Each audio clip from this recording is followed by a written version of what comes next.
Hello good morning all of you and welcome to DSP online study. हम लोगों ने previous video में पढ़ा था प्लांट हार्मोन के बारे में, पादप हार्मोन के बारे में। आज हम लोग पढ़ेंगे ग्लैंड के बारे में, यानी कि ग्रंथि के बारे में, कि ग्रंथि क्या होता है, ग्रंथि कितने प्रकार के होता है, जो कि एग्जाम के पॉइंट ऑफ व्यू से देखा जाए तो काफ़ी इंपॉर्टेंट टॉपिक है। आपके 10th का एग्जाम हो या 12th का एग्जाम हो या फिर अदर कोई कॉम्पिटेटिव एग्जाम हो, जैसे रेलवे, एसएससी, इस सब के एग्जाम के लिए बहुत ही इंपॉर्टेंट टॉपिक है, जिसका नाम है ग्रंथि, ग्लैंड। ग्लैंड पढ़ने से पहले हम लोग पढ़ते हैं हार्मोन के बारे में, कि हार्मोन क्या है। तो हार्मोन जो है कार्बनिक पदार्थ है। कौन सा पदार्थ है? कार्बन से बना हुआ पदार्थ है, कार्बनिक पदार्थ है, जो सजीवों में होने वाली क्रियाविधि को क्या करता है? नियंत्रण करता है।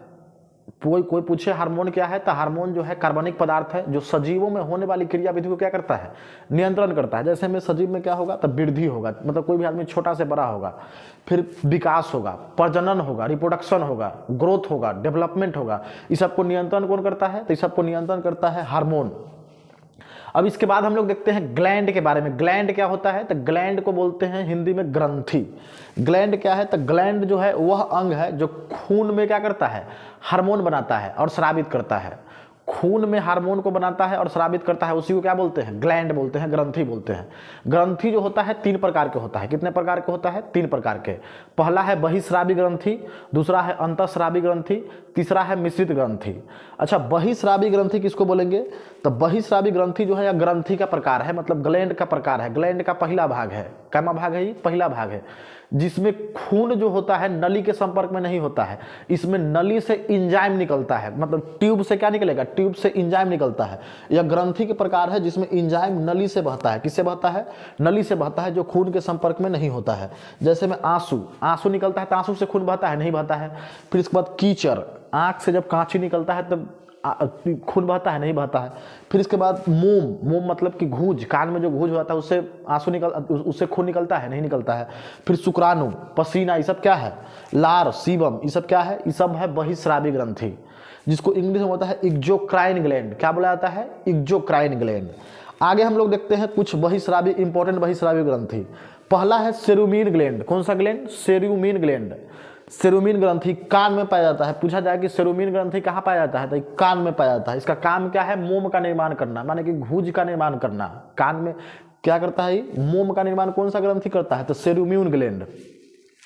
इसके बाद है लेक्राइमल ग्रंथि। कौन सा ग्रंथि? लेक्राइमल ग्लैंड, यानी कि लेक्राइमल ग्रंथि।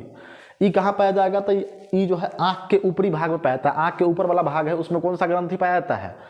तो ये पाया जाता है लेक्राइमल ग्रंथि। कौन सा ग्रंथि? लेक्राइमल ग्रंथि। इसका काम क्या है? तो इसका काम है आंसू का निर्माण करना। इसको टीयरिंग ग्लैंड भी बोलते हैं। टीयरिंग ग्लैंड मतलब, टीयरिंग मतलब होता है आंसू, इसीलिए इसको आंसू ग्रंथि भी बोला जाता है। लेक्राइमल ग्रंथि को कौन सा ग्रंथि बोला जाता है? टीयरिंग ग्लैंड, मतलब आंसू ग्रंथि। अच्छा, इसके बाद है पंक्टम। यह छोटा सा होता है, जो मांस के बना होता है। कैसा होता है? मांस का बना होता है। देखिए यहाँ पे जो आंख के सामने जो छोटा सा गोला सा जो दिखाई दे रहा है, वही है पंक्टम, जिसका काम क्या है? इसका काम है आंसू को जमा करना। क्या करना? आंसू को जमा करना और नाक के पास भेजना। किसके पास भेजना? कभी रोते समय आंसू जो है नाक में चला जाता है, तो किसके कारण? तो ही पंक्टम के कारण। रेलवे में क्वेश्चन पूछ चुका है कि आंसू में कौन सा इंजाइम पाया जाता है? तो आंसू में पाया जाता है लाइसोजाइम नामक इंजाइम। कौन सा इंजाइम?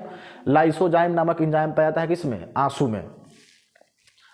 फिर इसके बाद देखिए, अब इसके बाद नेक्स्ट है तीसरा बहिस्रावी ग्रंथि। कौन है? तो मोवेबियन ग्रंथि। कौन सा ग्रंथि? मोवेबियन ग्रंथि, मोवेबियन ग्लैंड।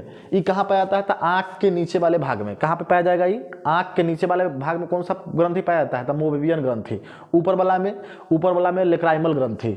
इसका काम क्या है? तो इसका काम है आंख के सुरक्षा प्रदान करना। इसका काम क्या है? आंख के सुरक्षा के लिए तेल का निर्माण करना। किसका निर्माण करना? आंख में देखिएगा तेल जो दिखाई दे रहा है, उसका निर्माण कौन ग्रंथि करता है? तो यही मोवेबियन ग्रंथि करता है। वही तेल जो है धीरे धीरे किसका रूप ले लेता है? कीचड़ का रूप ले लेता है।